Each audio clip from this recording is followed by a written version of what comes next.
Assalamualaikum warahmatullahi wabarakatuh. Bertemu kembali dengan Pak Dedi dalam ilmu kimia. Tetap semangat.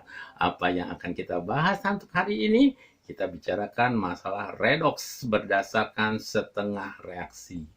Apa sih redoks itu sendiri? Redoks singkatan daripada reaksi reduksi oksidasi. Jadi dalam persamaan redoks itu ada reaksi reduksinya, ada reaksi oksidasinya. Bagaimana kita memecahkan masalah tersebut? Tentu saja ada tahapan-tahapan yang kita harus lalui. Yang pertama, pisahkan persamaan menjadi dua setengah reaksi. Ya, dari persamaan reaksi kita pisahkan setengah reaksi reduksi, setengah reaksi oksidasi. Kemudian setarakan jumlah atom yang mengalami perubahan bilangan oksidasi. Ya, jadi yang mengalami bilangan oksidasi itu kita setarakan. Apa maknanya setara? Setara itu adalah ya jumlah ya atom di ruas kiri harus sama dengan jumlah atom di ruas kanan. Itu yang dinamakan dengan setara. Caranya dengan pemberian koefisien. Kekurangan O tambahkan molekul H2O dalam suasana asam. Kita bicarakan dalam suasana asam saja. Nanti kita konversikan ke dalam suasana basa. Ya, jadi yang ketiga, kekurangan O kita tambahkan H2O. Kekurangan H, ya, kekurangan H atau atom hidrogen kita tambahkan H+. Ya, masih dalam suasana asam. Kelebihan muatan kita tambahkan elektron.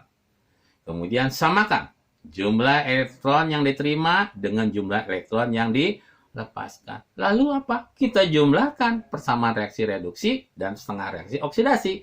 Maka kita akan mendapatkan persamaan redoks. Ya, kita bisa mengambil suatu contoh. Ya. Contohnya apa? MnO4- kita tambahkan dengan Cl- menjadi Mn2+ ditambah dengan Cl2 dalam suasana asam. Langkah pertama adalah kita pisahkan. Ya. Bagaimana memisahkan? Kita jodohkan saja yang sama. MnO4 kita jodohkan dengan Mn2+. Cl- kita jodohkan dengan Cl2. Ya. Kemudian apa? Kita setarakan. Apa tadi setarakan? Jumlah atom di ruas kiri harus sama dengan jumlah atom di ruas kanan yang mengalami perubahan bilangan oksidasi. Nah, di sini mengalami bilangan oksidasi. Di sini Mn, ya, Mn-nya adalah 1, di sini Mn-nya 1. Berarti sudah setara. Kita tulis di sini. Nah, di sini Cl-nya minus. Ada 1, di sini Cl-nya 2. Wah, nggak setara.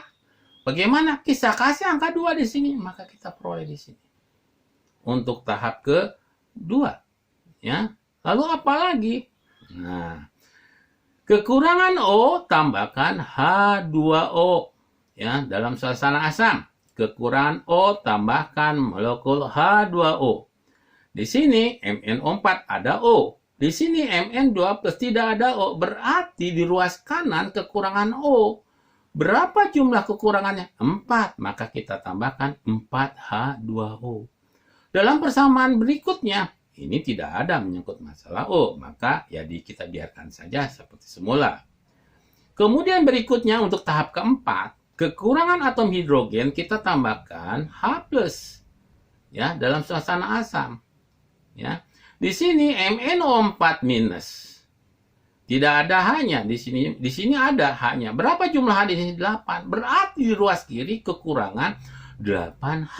Maka kita tambahkan 8H+ di sini. Cl tidak mengandung H, maka biarkan saja. Ya. Kita lanjutkan lagi berikutnya. Ya, kita lanjutkan berikutnya lagi. Ya. Yaitu tahap kelima. Ya. Nah, kita di sini MnO4- berarti di sini adalah -1. 8H+ di sini adalah +8. Kalau kita jumlahkan sini adalah +7. Ya, di sini adalah +7. Di sini Mn2+, ya, di sini +2. 4H2O tidak bermuatan berarti 0. Di ruas kanan hanya +2. Di ruas kiri adalah +7. Berarti di ruas kiri kelebihan muatan sebanyak 5. 7 di sini 2, berarti selisihnya 5. Berarti kita tambahkan 5 elektron di sini. Untuk ini Cl, ya, Cl minus. Di sini Cl2. Ya, tadi disetarakan 2 Cl minus. Berarti di sini min 2. Sedangkan di sini adalah 0. Berarti ini kelebih muatan. Berapa lebihnya?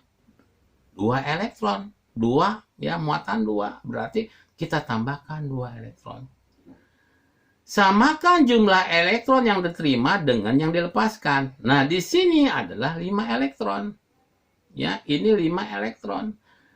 Ya, sedang yang dilepaskan. Yang diterimanya 2 elektron, maka harus disamakan. Bagaimana menyamakannya itu? Ya, ini mengikat 5 elektron, ini melepaskan 2 elektron.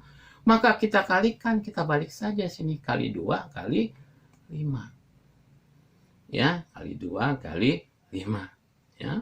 Bapak tampilkan lagi. Ketika dikalikan 2, maka di sini menjadi 2MnO4 minus ditambah 16H plus ditambah 10 elektron menjadi 2Mn2 plus ditambah 8H2O. Yang ini kan dikalikan 5, berarti 10 Cl minus menjadi 5 kali Cl2 ditambah dengan 2 kali berarti 10.